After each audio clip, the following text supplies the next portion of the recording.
Last week, we looked what Jim Schwartz's defensive line might look like by comparing it to the Super Bowl team, the 2017 Eagles that Schwartz coached. This week, we take a look at the linebacking core. Whenever we do film analysis or a video breakdown, we welcome in Lance Reisland from the Plain Dealer as well as cleveland.com. Lance, so we're going to take a look at the style of play relative to the linebackers. Take us through what you saw when you were looking at the tape of this Philadelphia Eagles linebacking core that we think the Browns will be modeled somewhat after. Well, a lot of things you've heard over the last 2 months. You've heard, are the Browns linebackers big enough? And then what will the scheme change? How will that affect them? What will that do? Well, there's a couple things that I noticed when you watch the Eagles defense. First of all, their linebackers play forward. So, playing the term I've heard a bunch is playing fast and playing physical. And what that means to me is that those linebackers under Jim Schwartz do not have to think as much. They don't have to read those double teams, those down blocks, those schematic things. So if they're in charge of a gap, they're taking that gap. They're anticipating those defensive linemen getting upfield into their gap. There is not a lot of two-gapping.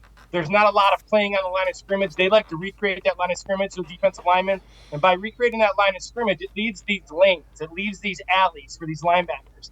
And over from the 2017 film, you're going to see these defensive linemen, Fletcher Cox, and these guys get upfield, and then these linebackers are running through these lanes unblocked. I think the scheme fits perfectly for the undersized linebackers of the Browns because they run so well. They got to tackle in space. They got to get through things. They got to get through some traffic inside. But this scheme allows them to do what they do well, which is run. And they're not going to wait for that double team. So many times last year you play along the line of scrimmage, that double team comes, they couldn't get out of the way because they're so small. Now they're not waiting, they're going. So I think it's a good scheme for the Browns linebackers. Yeah, the quickness and athleticism seems to be what is a premium. So take us through this first clip. What are we looking at here? Well, Nigel Bradham, number 53, is a really good linebacker, unheralded, but he kind of fits what Schwartz does well. So a couple of things here. First of all, it's Schwartz being really smart. So he has Fletcher Cox to the left at the bottom of the screen at the 3 technique. From Cox being on the left side, the center has to slide to his right to help his guard. So by the center sliding to the right guard will take B gap, the center will take A gap, and they double team Fletcher Cox. By doing that, it puts the smaller running back on the linebacker. And Nigel Bradham, you'll see him, he does it a ton, but he runs right through the running back. And most linebackers at the NFL level, if they get a running start, they're going to dominate a running back. And this is a classic case of Schwartz. 3rd and 5, he's going to only bring 5. He's going to show a different look, but he's bringing 5, and he's isolated. Talk about matchups. Now he's isolated and found a matchup for his big linebacker. And that linebacker beats the running back, and this is what you see over and over with either D linemen or linebackers, is finding those matchups. So this is great job by Schwartz, great job by this linebacker coming, and this linebacker does a really good job of both run and pass game. Yeah, the other thing that you notice is that line is engaging 4 yards in the backfield as the quarterback drops back, and that is a noticeable difference as well, that they're kind of recreating that line of scrimmage that we talked about last week. Even in pass sets, it's 4 yards behind where the line of scrimmage is, where they're engaging. Well, when you watch the film from 17 and you watch the Browns from last year, or a lot of NFL defenses that play along the line of scrimmage, the thing that you notice about, I don't care if you've ever watched a film in your life, the Eagles defense from 2017 is very mean. They play upfield. They play with a sense of nastiness. So those defensive linemen, they're not waiting to get doubled. They're not worrying about their technique as much. Now, they do a lot of that. It's the NFL. But what they're really worried about is getting off the football, recreating that line of scrimmage, and getting through those gaps. And by getting through those gaps, they mess up pullers. They mess up double teams. They mess up pass protection schemes. And more importantly, they just play with a sense of urgency and an edge that allowed them to play such great defense. I mean, 2017 they were number 1 against the run, and they did it by sheer getting upfield and outnumbering linemen and just running to the football. All right, another clip. What are we seeing in the second clip? Well, right here this is first and foremost, like you said, you get the recreation of the line of scrimmage. Now, what you get is the start of the play. You're going to see Brandon Graham. He's going to be right there, just missed the tackle. But what he does by taking that inside gap is that he blows up the play. As you can see, by him getting upfield, the rest of the defensive linemen getting upfield. So by the time the running back gets touched, they're 3 yards in the backfield. By him getting upfield and making that running back go sideways and go wide, it allows the middle linebacker, Bradham, to just run. So he doesn't have to worry about a double team coming. He doesn't have to worry about anything else. He just knows the play's going wide. Brandon Graham has made it go wide. And Brandon Graham knows that's okay because the rest of his teammates are coming. And this is kind of what the Eagles do. You're going to see lots of guys running through gaps, lots of guys getting in the backfield, recreating line of scrimmage. They cause a lot of havoc, a lot of tackles for a loss, a lot of sacks. This is pretty normal. And again, the middle linebacker gets to run free, and that's what the Browns linebackers do really well. They run great in space. The other thing is the way Jim Schwartz's defense was described is he creates chaos at the line of scrimmage, and that's a perfect example of it. The blocking scheme there was kind of blown up by the guy getting in the backfield, and it was chaos for the offensive line.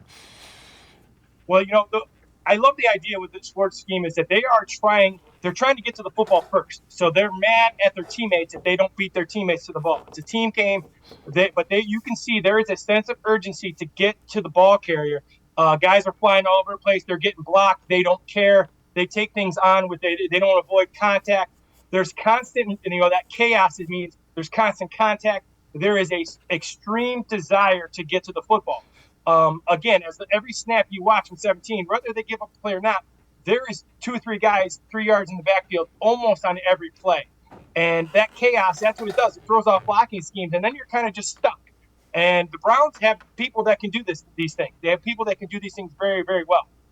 Let's take a look at the third clip and take us through what you see here.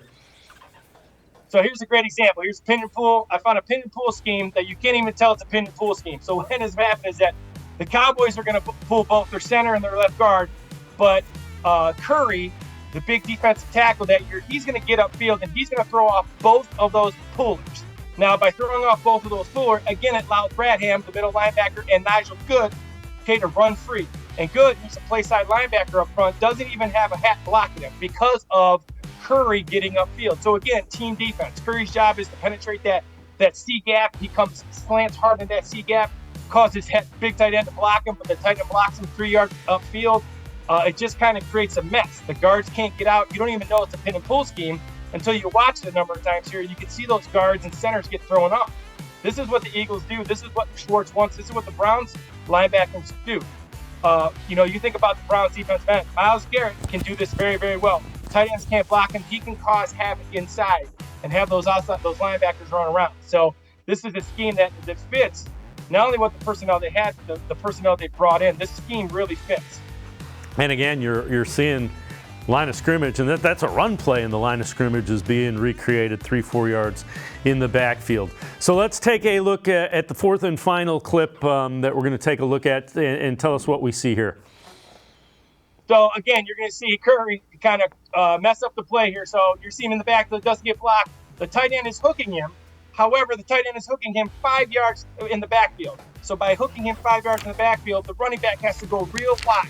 Now, what the Eagles did really well in 17, what the Browns do really well personnel-wise is they run. So against this Bradham, that middle linebacker who I really liked on film, once again, he's running free. And he's running free in space. And when you run free in space, it's hard to block. It's hard for those big linemen to block those linebackers and those smaller athletic guys in space. And this is a classic case of Curry gets the play going. He doesn't get his name in the box score, but 75 right there is the guy who makes the play because then it allows his teammates to run and make the play. They constantly do this. Again, it doesn't matter if it's run or pass. Everything is the same in the Schwartz defense. They're getting down. They're getting set. Everything is simple. Those linebackers don't have to read too much. They don't have to worry about double teams. If they're in charge of a gap, they go. So once Bradham reads this and reads that guard try to get to him, he's just gone. And then a guard can't block him in space. Browns linebackers should be very tough to block in space as well. So this is a great look at what the Browns do, what you should see with the Browns a lot.